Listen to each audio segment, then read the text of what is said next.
suppose, Jonny, it's also been building up to this through the kind of qualification and everything, but what's the actual moment like when Williams is on the list and you know you're going? Yeah, very surreal. Emotional.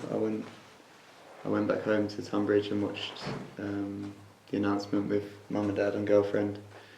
And until it's official, it's not official, I guess. So seeing that announced on the screen, yeah, it's quite emotional when you think about the journey I've been on over the last, well, ever since I played for Wales under 15s when I was 14, 15 years later, I get named in the World Cup squad. Yeah, speechless, unbelievable achievement.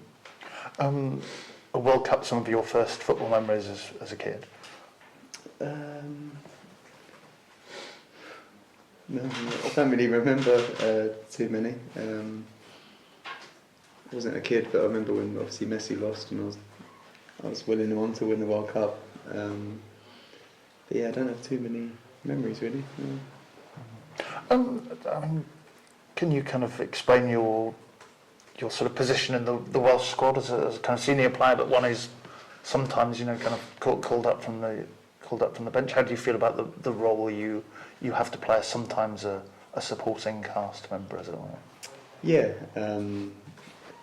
every squad announcement, when I see my name, I'm delighted. It's a massive honour for myself to be named in the squad. There's a period around 2017 or so when I dropped down levels. When Ryan Giggs first took over, I didn't make the squad for a couple of years, and it was tough because I thought 17 caps, I didn't think I'd get one, so I thought 17, great. If I don't get another one, that's a shame, but I thought that might be my last one. But here I am, I'm 33 and going to another major tournament. I went to the last Euros as well in between that, so it's funny how football can change so quickly, but you have to enjoy every moment. Now every Wales squad I've been in since that period where I took out, I've tried to enjoy every moment, be myself and perform to my best ability on the pitch, because you never know what's around the corner in football. It feels like Rob Page, in a sense, doesn't seem too concerned about where players play. He's brought Chris Gunter along as well. So is that quite comforting for you, perhaps when you moved here, that you weren't necessarily worried that dropping down to League Two might cost you a place in the squad? No, thankfully the gaffer's always believed in my ability, not only as a person but as a player. I've played in numerous games and crucial World Cup qualifiers when I've been in League Two, and I'm very grateful that he still believes in me as a player, even though it's my decision to drop down to the level. He's continued to pick me, and I'm very grateful to him and Giggs for doing that over the years. It means a lot, and I've always given my best and yeah, tried to repay the faith shown in me. So yeah. You've kind of done well for Swindon. You've played lots of games for Swindon. So what has Swindon done in terms of helping your career along and making sure you are part of this World Cup squad? Yeah, it's been massive. Over the last year and a half, I've played probably the most games I've ever played in my career. The physios and the sports science and strength and conditioning department here have been phenomenal, really, with what they've done, and given me a new strength program to make sure I'm robust enough to play in all these games. They've really helped. They're a great bunch of people, and they've been great with me, and also the faith that the gaffer has shown in me this season and played me in every game, given me great confidence and belief in myself to go and affect games and do well, and I'm really enjoying my football doing.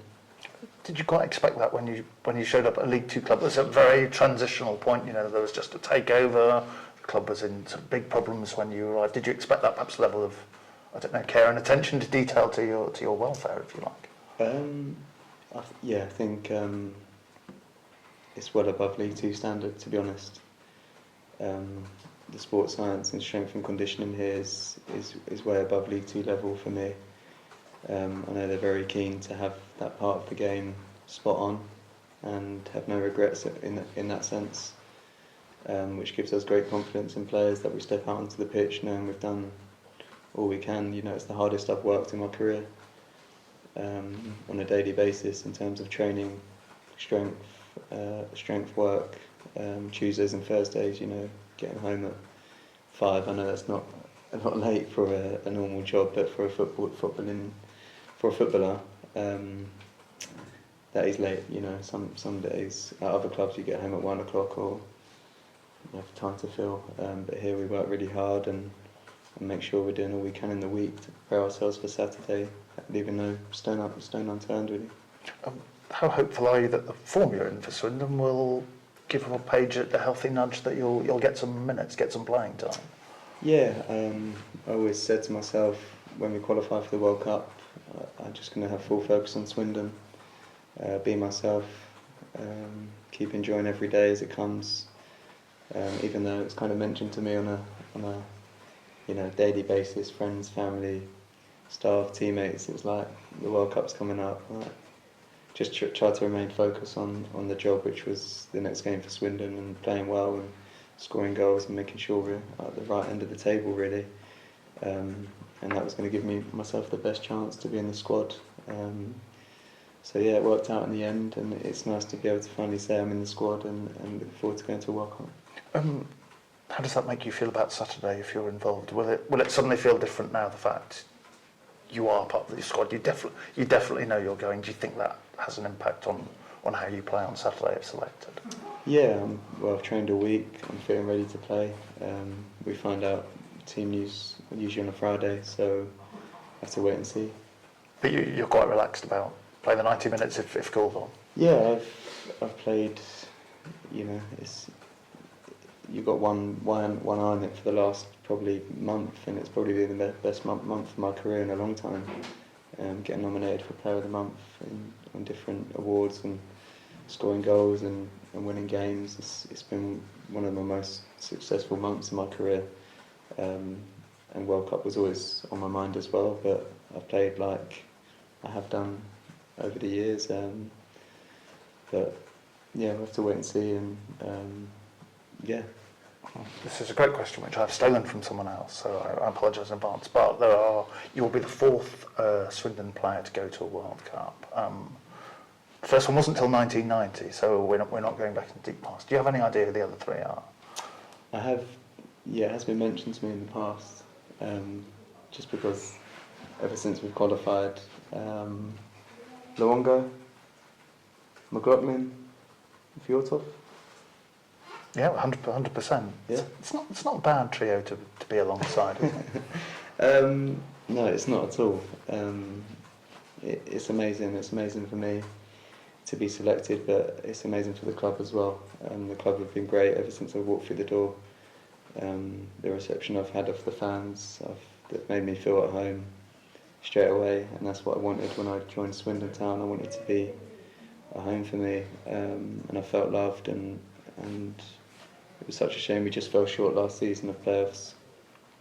But it's given the boys that are still here that extra motivation to try and achieve that this year, and all the new boys coming in and the young lads joining that have jumped on board, and they're desperate to get promoted as well. So there's full belief we can do that. We just have to get as many points as we can throughout the season and keep winning games. And sorry, last one, because I've gone a bit. Just give us some quick thoughts on the group you've got. I mean, obviously Wales, England stands out for parochial reasons, but how do you assess Wales' chances of making it out of the group and really sort of going and having an impact in the tournament? Yeah, fortunately, I've only really experienced getting out of the group because we've done it twice, and both times we were fortunate enough to get points on the board and progress into the next round. But yeah, it's a tough group. It's always tougher when you're playing nations you're not used to playing. It's not just European teams. Obviously, the England game's a big game, and that'll be like a an English league game. They always are, the home nations ones. They're tough games. But the other two, we don't really know too much about them because we're not used to playing them countries. But I think there's full belief that the team can progress, and we take great confidence from taking some world-class teams in the Nations League right to the wire. I know we got relegated, but there were some tough games and we got some good results as well. So, have to take full confidence and believe like we always have done.